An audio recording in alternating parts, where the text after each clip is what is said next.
Hi friends, ಎಲ್ರಿಗೂ ನಮಸ್ಕಾರ. ಬನ್ನಿ ಇವತ್ತು ಆಸೆ ಧಾರಾವಾಹಿ ಸಂಚಿಕೆ ಏನಾಗಿದೆ ನೋಡ್ಕೊಂಬರೋಣ. ರೋಹಿಣಿ ಹಾಸ್ಪಿಟಲ್ ಚೆಕಪ್ ಅಂತ ಬಂದಿರ್ತಾಳೆ. ಅಲ್ಲಿ ಡಾಕ್ಟರು ಅವಳಿಗೆ ಚೆಕಪ್ ಮಾಡಿಬಿಟ್ಟು, ನೋಡಮ್ಮ ನಿಂಗೆ ಯಾವುದೇ ರೀತಿ ಪ್ರಾಬ್ಲಮ್ಸ್ ಎಲ್ಲ ಏನೂ ಇಲ್ಲ, ಆರಾಮಾಗಿದೆಯಾ, ಬಟ್ ನಿನ್ನ ಮನೇಲೆಲ್ಲ ಹೇಗಿದೆಯಾ, ಸ್ಟ್ರೆಸ್ ಎಲ್ಲ ಮಾಡ್ಕೊಂಡಿದ್ಯಾ ಅಂಥೇಳಿ ಅವಳಿಗೆ ವಿಚಾರಿಸ್ತಾ ಇರ್ತಾರೆ. ಹೌದು ಮೇಡಮ್, ನಂಗೆ ಸ್ವಲ್ಪ ಸ್ಟ್ರೆಸ್ ಲೆವೆಲ್ ಇದೆ ಮನೆಯಲ್ಲಿ ಅಂತ ಹೇಳಿದ ತಕ್ಷಣ, ನೋಡು ಅದೆಲ್ಲ ಸ್ಟ್ರೆಸ್ ಎಲ್ಲ ಏನೂ ಮಾಡ್ಕೊಳಕ್ಕೆ ಹೋಗಬೇಡ, ಆರಾಮಾಗಿರು, ಏನೂ ಆಗಲ್ಲ, ನೀನು ಕನ್ಸೀವ್ ಆಗ್ತೀವ ಅಂತ ಹೇಳಿ ಟ್ಯಾಬ್ಲೆಟ್ಸ್ ಎಲ್ಲ ಸ್ವಲ್ಪ ಕೊಡ್ತೀನಿ, ಅದನ್ನು ತಗೋ ಸರಿ ಹೋಗುತ್ತೆ ಅಂಥೇಳಿ ಆ ಡಾಕ್ಟರು ಅವಳು ರೋಹಿಣಿಗೆ ಹೇಳ್ತಾ ಇರ್ತಾರೆ. ಈ ಕಡೆ ಮೀನಾ ಮತ್ತು ಕನಕ ಇಬ್ಬರು ಅದೇ ಹಾಸ್ಪಿಟಲ್ಗೆ ಬಂದಿರ್ತಾರೆ. ಅವಳಿಗೆ ಕನಕಗೆ ಇಂಟರ್ವ್ಯೂ ಇದೆ ಅಂತ ಕರ್ಕೊಂಬಂದಿರ್ತಾಳೆ ಮೀನಾ. ಅಲ್ಲಿಗೆ ಬಂದ ತಕ್ಷಣ ಸರಿ ಅವರಿಬ್ಬರು ನೋಡಲ್ಲ ಒಬ್ರಿಗೊಬ್ರು. ಅವಳು ನನಗೆ ಒಳಗಡೆ ಹೋಗ್ತಾಳೆ, ಇಂಟರ್ವ್ಯೂ ಅಟೆಂಡ್ ಮಾಡ್ಕೊಂಡು ಬರ್ತೀನಿ ಅಕ್ಕ ಅಂಥೇಳಿ ಪಕ್ಕದ ರೂಮ್ಗೆ ಹೋಗಬೇಕಾದ್ರೆ ಈ ಕಡೆ ಬರ್ತಾಳೆ ಹೊರಗಡೆಗೆ ರೋಹಿಣಿ. ಅಲ್ಲಿ ಬಂದು ಅವಳ ಫ್ರೆಂಡ್ ಹತ್ರ ಕೇಳ್ತಾಳೆ. ಅವ್ರ ಫ್ರೆಂಡು, ಏನಾಯ್ತೆ ಡಾಕ್ಟ್ರು ಏನಂತ ಹೇಳಿದ್ರು ಹೇಳು ಅಂತ ಹೇಳಿದ ತಕ್ಷಣ ಅವಳು, ಇಲ್ಲ ಕಣೆ ನನಗೆ ತುಂಬ ಸ್ಟ್ರೆಸ್ ಇದೆಯಂತೆ, ಅದನ್ನು ಕಡಿಮೆ ಮಾಡ್ಕೊ ಅಂತ ಹೇಳಿದ್ದಾರೆ ಅಷ್ಟೇ ಅಂತ ಹೇಳ್ತಾಳೆ. ಅಲ್ಲ ಕಣೆ, ನಿನಗೆ ಯಾವ ಸ್ಟ್ರೆಸ್ ಇದೆಯೇ, ನೀನೇ ಎಲ್ರಿಗೂ ಸ್ಟ್ರೆಸ್ ಕೊಡ್ತೀಯಾ, ಅಂಥದ್ರಲ್ಲಿ ನಿನಗೆ ಯಾವ ಸ್ಟ್ರೆಸ್ ಇದೆ, ನೀನು ನಿಮ್ಮಪ್ಪ ಮಲೇಷಿಯಾದಲ್ಲಿ ಇದ್ದಾರೆ ಅಂತ ಸುಳ್ಳು ಹೇಳ್ಕೊಂಡಿರೋದಕ್ಕೆ ನಿಮ್ಮ ಅತ್ತೆ ನಿನ್ನ ತುಂಬ ಚೆನ್ನಾಗಿ ನೋಡ್ಕೊತಾನೆ ಇದ್ದಾರೆ, ಅಂಥದ್ರಲ್ಲಿ ನಿನಗೆ ಯಾವ ಸ್ಟ್ರೆಸ್ಸು, ಇರೋದೇ ಒಂದು ಸ್ಟ್ರೆಸ್ಸು, ಅದನ್ನು ಸುಳ್ಳು ಹೇಳ್ಕೊ ಓಡಾಡ್ತಾ ಇದೆಯಾ, ನಿನ್ನ ಮಗ ಇರೋದನ್ನೆಲ್ಲ ಮುಚ್ಚಿಟ್ಟಿದೆಯಾ ವಿಷಯಗಳನ್ನೆಲ್ಲ, ಅದನ್ನು ಬಿಟ್ಟರೆ ನಿಂಗೆ ಬೇರೆ ಇನ್ಯಾವುದೂ ಇಲ್ಲ ಅಂತ ಹೇಳ್ತಾನೆ.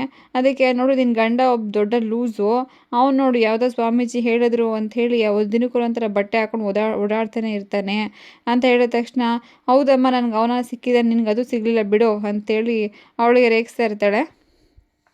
ಸರಿ ಆಯಿತು. ಈ ಕಡೆ ಕನಕ ಬಂದು ಹೇಳ್ತಾಳೆ, ಅಕ್ಕ ನನಗೆ ಇಂಟರ್ವ್ಯೂ ಎಲ್ಲ ಆಗಿದೆ, ಇನ್ನು ಸ್ವಲ್ಪ ಹೊತ್ತು ಕೂತ್ಕೊಳ್ಳೋಕೆ ಹೇಳಿದ್ದಾರೆ, ಎಷ್ಟೊತ್ತಾಗುತ್ತೋ ಗೊತ್ತಿಲ್ಲ ಕಣೆ ಅಂತ ಹೇಳಿದ ತಕ್ಷಣ ಅವಳಿಗೆ ಒಂದು ಫೋನ್ ಕಾಲ್ ಬಂದಿರುತ್ತೆ ಮೀನಾಗೆ.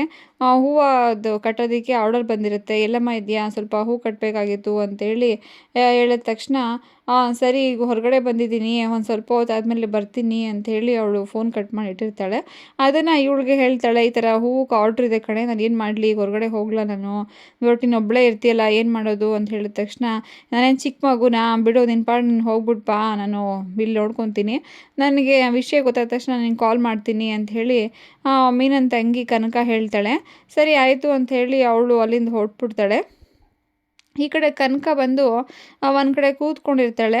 ಅಲ್ಲಿಗೆ ರೋಹಿಣಿ ಮತ್ತು ಅವಳ ಫ್ರೆಂಡು ಇಬ್ಬರು ಬಂದುಬಿಟ್ಟು, ನಡಿಗೆ ಹೊರಡೋಣ, ಯಾಕೆ ಇಲ್ಲೇ ನಿಂತ್ಕೊಂಡಿದ್ಯಾ ಅಂತೇಳಿ ಕೇಳ್ತಾಳೆ. ಅಲ್ಲ, ನಮ್ಮಪ್ಪ ಇಲ್ಲಿ ದೊಡ್ಡ ಹಾಸ್ಪಿಟ್ಲ್ ಕಟ್ಸಿಯದು ನೋಡು ನನಗೋಸ್ಕರ ಅಂತ, ಇಲ್ಲಿ ನನಗೆ ಫ್ರೀಯಾಗಿ ಟ್ರೀಟ್ಮೆಂಟ್ ಕೊಡ್ತಾರೆ, ನಡಿ ಸುಮ್ಮನೆ, ಅದು ಬಿಲ್ ಕಟ್ಟಬೇಕು, ಕಟ್ಟಾದ್ಮೇಲೆ ಹೊರಡೋಣ ಅಂತೇಳಿ ಅಲ್ಲಿಗೆ ಹೋದ ತಕ್ಷಣ ಇವಳು ಕನಕ ಅವರಿಬ್ಬರು ನೋಡ್ತಾಳಲ್ಲ, ಶಾಕ್ ಆಗುತ್ತೆ. ಏನಕ್ಕೆ ಇವರಿಬ್ಬರು ಇಲ್ಲಿ ಬಂದಿದ್ದಾರಲ್ಲ, ಇದು ಮೆಟರ್ನಿಟಿ ಹಾಸ್ಪಿಟಲ್ ಅಲ್ವಾ, ಇಲ್ಲೇನಕ್ಕೆ ಇವಳು ಏನು ಮಾಡ್ತಿದ್ದಾಳೆ ಅಂತೇಳಿ ಅನ್ಕೊತಿರ್ತಾಳೆ. ಸರಿ ಅವರು ಬಿಲ್ ಕಟ್ಬಿಟ್ಟು ಹೊರಟ ತಕ್ಷಣ ಅವ್ರು ಬಂದು, ಮೇಡಮ್ ನೀವು ಕನಕ ಅವರ, ಇಲ್ಲಿ HR ಕರೀತಿದ್ದಾರೆ ಬನ್ನಿ ಅಂತೇಳಿ ಅವ್ರನ್ನ ಕರ್ಕೊಂಡು ಹೊರಟೋಗ್ತಾನೆ. ಆಮೇಲೆ ಸ್ವಲ್ಪ ಹೊತ್ತು ಬಿಟ್ಬಿಟ್ಟು ಈ ಕಡೆ ಮೀನಾ ಹೂವು ಕಟ್ಟೋ ಅಂಗಡಿಗೆ ಬಂದಿರ್ತಾಳಲ್ಲ, ಅಲ್ಲಿಗೆ ಇನ್ನೇನು ಬಿಡಮ್ಮ, ನನಗೆಲ್ಲ ಸೆಟ್ಲ್ ಆಗ್ತಾಯಿದೆ, ಮಂಜಿಂಗ್ ಒಬ್ಬನಿಗೆ ಒಂದು ಒಳ್ಳೆ ಕೆಲಸ ಸಿಕ್ಬಿಟ್ರೆ ನಿನ್ನ ಜೀವನ ಸರಿ ಹೋಗುತ್ತೆ ಅಂತೇಳಿ ಅಲ್ಲಿ ಹೂ ಮಾರ್ತಾರಲ್ಲ ಅವರು ಹೇಳ್ತಾ ಇರ್ತಾರೆ. ಅಯ್ಯೋ ಇಲ್ಲ ಅಕ್ಕ, ಅವಳಿಗೆ ಕನಕಂಗೆ ಇನ್ನೂ ಚೆನ್ನಾಗಿ ಸ್ವಲ್ಪ ಓದ್ಕೋ ಅಂತ ಹೇಳ್ತಾ ಇದ್ದೀನಿ, ಅವಳೇ ಹೇಳೋ ಮತ್ತೆ ಕೇಳಲ್ಲ, ಏನೋ ಕೆಲಸ ಮಾಡಬೇಕು ಅಂಥೇಳಿ ಓಡಾಡ್ತಾನೆ ಇದ್ದಾಳೆ ಅಂತ ಹೇಳ್ತಾಳೆ. ಸರಿ ಒಂದು ಸ್ವಲ್ಪ ಹೊತ್ತಿಗೆ ಅವಳಿಗೆ ಫೋನ್ ಕಾಲ್ ಬರುತ್ತೆ ಕನಕದಿಂದ. ಅವಳು ತುಂಬ ಒಂಥರ ಕಣ್ಣು ನೀರು ಹಾಕ್ಕೊಂಡು ಹೇಳ್ತಾ ಇರ್ತಾಳೆ, ಅಕ್ಕ ನಿಮಗೆ ಒಳ್ಳೆ ವಿಷಯ ಹೇಳಬೇಕು, ಅದಕ್ಕೆ ಕಾಲ್ ಮಾಡಿದೆ ಅಂತ ಹೇಳ್ತಾಳೆ. ಕಾಲ್ ಮಾಡಿದ ತಕ್ಷಣ ನನಗೆ ಕೆಲಸ ಸಿಕ್ತು ಅಕ್ಕ ಅಂತ ಹೇಳಿದ ತಕ್ಷಣ ಇಬ್ಬರಿಗೂ ಖುಷಿ ಆಗುತ್ತೆ. ಹೌದಾ ಮೀನಾ, ನೀನು ಅಂದ್ಕೊಂಡ ತಕ್ಷಣ ಒಳ್ಳೆ ಕೆಲಸ ಸಿಕ್ತಲ್ಲ, ತುಂಬಾ ಖುಷಿ ಆಯಿತು, ಅಮ್ಮಂಗೆ ಈ ವಿಷಯ ಹೇಳ್ದಾ ಅಂತ ಕೇಳ್ತಾಳೆ. ಇಲ್ಲ ಅಮ್ಮ, ನನಗೆ ಹೆತ್ತ ತಾಯಿ ಅವಳೇ ಆಗಿದ್ರು ನನಗೆ ಸಾಕಿ ಬೆಳೆಸಿದ್ರೆ ನೀನೇ ಅಲ್ವಾ, ಅದಕ್ಕೋಸ್ಕರ ನಿನಗೆ ಹೇಳೋಕ್ಕೆ ನಾನು ಫಸ್ಟು ಕಾಲ್ ಮಾಡಿದ್ದೆ ಅಂತ ಹೇಳ್ತಾಳೆ. ಸರಿ ಒಳ್ಳೇದಾಯಿತು, ನನಗಂತೂ ತುಂಬಾ ಖುಷಿ ಆಯಿತು ನಿಂಗೆ ಕೆಲಸ ಸಿಕ್ಕಿರೋದು, ಸಂಜೆ ಹೋಗಿ ದೇವಸ್ಥಾನಕ್ಕೆ ಹೋಗಿ ಪೂಜೆ ಮಾಡಿಸ್ಕೊಂಡು ಬಾ ಅಂತೇಳಿ ಹೇಳ್ತಾಳೆ.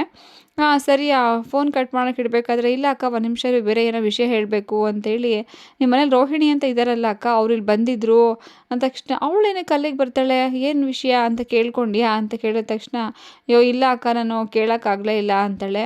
ಅಲ್ಲ ಒಂದು ನಿಮಿಷ ಕೇಳ್ಕೊಬೋದಾಗಿತ್ತಲ್ವ, ಏನು ವಿಷಯ, ಏನು ಯಾಕೆ ಬಂದಿದ್ದಾರೆ ಅಂತ ಗೊತ್ತಾಗ್ತಾ ಇತ್ತು, ಅದು ಮೆಟರ್ನಿಟಿ ಹಾಸ್ಪಿಟಲ್ ಅಲ್ವಾ, ಅವ್ರು ಏನಕ್ಕೆ ಬಂದಿದ್ದರು, ಅಯ್ಯೋ ಹಂಗಾದ್ರೆ ಪ್ರೆಗ್ನೆನ್ಸಿ ಕನ್ಫರ್ಮೇಷನ್ ಏನಾದರೂ ಆಗೋಗಿದೆಯಾ, ನಮ್ಮ ಹತ್ರ ಏನು ಹೇಳಲಿಲ್ಲ, ಅವರು ವಿಷಯ ಎಲ್ಲ ಮುಚ್ಚಿಟ್ಬಿಟ್ಟಿದ್ದಾರೆ ಅಂತ ಹೇಳ್ತಿರ್ತಾಳೆ. ಸರಿ ಹೋಗ್ಲಿ ಬಿಡು, ಒಳ್ಳೆ ಖುಷಿನೇ ಆಯಿತು, ನನಗೆ ಎರಡೆರಡು ಖುಷಿ ಸಿಕ್ತು ನಿಮ್ಮ ಕಡೆಯಿಂದ, ನಾನೀಗ ಮನೆಗೆ ಹೋದ ತಕ್ಷಣ ಅವರೆಲ್ರಿಗೂ ವಿಷಯ ಹೇಳ್ತೀನಿ ಅಂತ ಹೇಳಿಬಿಟ್ಟು ಇವಳು ಮನೆಗೆ ಬಂದು ಕೇಸರಿ ಬಾತ್ ಮಾಡ್ಕೊಂಡು ಕೂತಿರ್ತಾಳೆ. ಅಲ್ಲಿಗೆ ಸೂರ್ಯ ಬರ್ತಾನೆ. "ಏನಿವತ್ತು ತಂಗಿ ಡಿಸ್ಟಿಂಕ್ಷನಲ್ಲಿ ಪಾಸಾದ್ಲು ಅಂತೇಳಿ ಆಲ್ರೆಡಿ ಕೇಸರಿಬಾತ್ ಮಾಡೋಕೆ ಶುರು ಮಾಡಿಬಿಟ್ಟಿದ್ಯಾ?" ಅಂತೇಳಿ ಅವಳನ್ನ ರೇಗಿಸ್ತಾ ಇರ್ತಾನೆ. "ನನಗೆ ಇನ್ನೊಂದು ವಿಷಯಕ್ಕೂ ಖುಷಿ ಇದೆ, ಅದನ್ನು ಆಮೇಲೆ ಎಲ್ಲರ ಮುಂದೆ ಬಂದಾಗ ಹೇಳ್ತೀನಿ" ಅಂತೇಳಿ ಅವ್ಳಿಗೆ ಕೇಸರಿಬಾತ್ ಸ್ವಲ್ಪ ರುಚಿ ನೋಡಿ ಅಂತೇಳಿ ಕೊಡ್ತಾನೆ.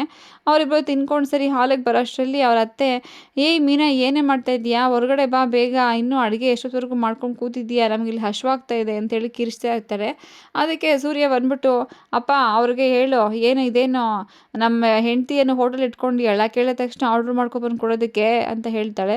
ಅದಕ್ಕೆ ಇವಳು, ಇವನಪ್ಪ ಏನಾದ್ರು ಒಂದು ಸ್ವಲ್ಪ ವಿಷಯ ಸಿಕ್ಬಿಟ್ರೆ ಸಾಕು, ಶುರು ಮಾಡ್ಕೊಂಬಿಡ್ತಾರೆ ಏನಾದರೂ ಒಂದು ಹೇಳೋದಕ್ಕೆ, ನನಗಂತೂ ಕಾಯ್ಕೊಂಡು ಕೂತಿರ್ತಾನೆ ಇವನು ಅಂತೇಳಿ ಹೇಳ್ತಾಳೆ. ಸರಿ, ಅವಳು ಬಂದು ಎಲ್ರಿಗೂ ಸ್ವೀಟ್ ಕೊಡಬೇಕಾದ್ರೆ ಇವಳು, "ಏನಿದು ಯೆಲ್ಲೋ ಕಲರ್ ಇದೆ" ಅಂತೇಳಿ ಅವ್ರ ಅತ್ತೆ ಕೇಳ್ತಾಳೆ.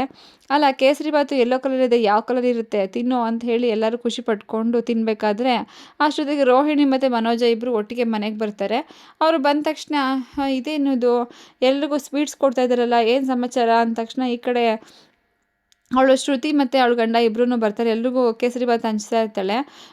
"ಏನಕ್ಕೆ ಸ್ವೀಟ್ಸ್ ಇವತ್ತು" ಅಂತ ಕೇಳಿದ್ರೆ, ಇವಳು ತಂಗಿ ಡಿಸ್ಟಿಂಕ್ಷನಲ್ಲಿ ಪಾಸಾದ್ಲಲ್ಲ, ಆ ಖುಷಿಗೆ ಏನಾದರೂ ಸ್ವೀಟ್ ಮಾಡಿಬಿಟ್ಟಿದ್ದಾಳ ಹೇಗೆ ಅಂತ ಹೇಳಬೇಕಾದ್ರೆ ಅವ್ರ ಅತ್ತೆ, "ಇವಳು ತಂಗಿ ಪಾಸಾಗೋದಕ್ಕೆ ನಮ್ಮ ಮನೇಲಿರೋ ಸಕ್ಕರೆ ರವೆ ಎಲ್ಲ ಏನಕ್ಕೆ ಖಾಲಿ ಮಾಡಬೇಕು" ಅಂತ ಬೈತಾ ಇರ್ತಾಳೆ. ಅದಕ್ಕೆ, "ಹೋಗಲಿ ಬಿಡೆ, ಏನೋ ಖುಷಿಗೆ ಮಾಡಿದಾಳೆ, ಅದಕ್ಕೆ ಯಾಕೆ ಬೇಜಾರು ಮಾಡ್ಕೋತೀಯಾ" ಅಂತ ಅವ್ರ ಮಾವ ಹೇಳ್ತಾರೆ.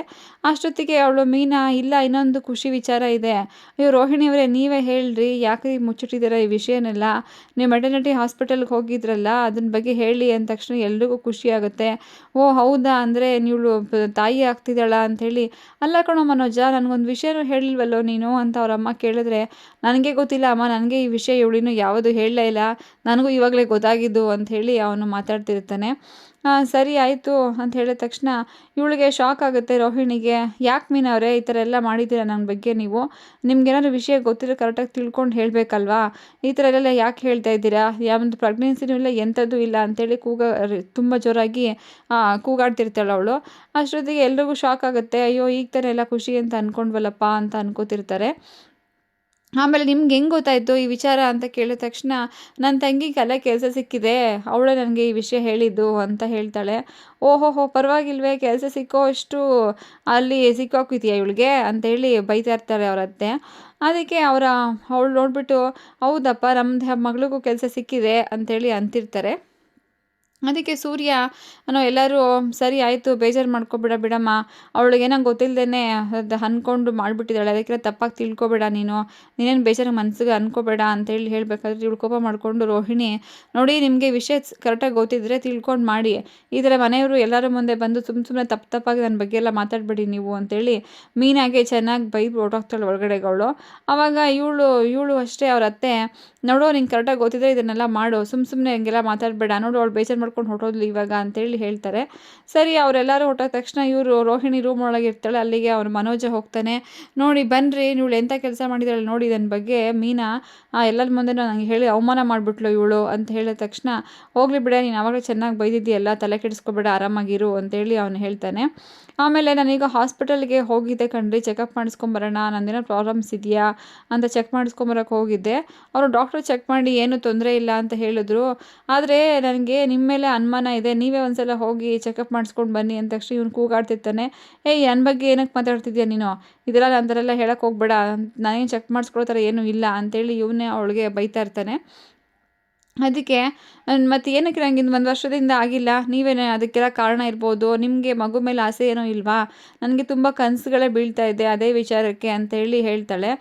"ನಿಮ್ಗೇನು ಕನಸು ಬೀಳ್ತಾ ಇದೆ" ಅಂತ ಹೇಳಿದ ತಕ್ಷಣ ಇವನಿಗೆ ತುಂಬ ಶ್ರೀಮಂತ ಆಗಿರೋ ಥರ ಕನಸುಗಳು ಬೀಳ್ತಾ ಇರುತ್ತೆ. Okay, thank you friends.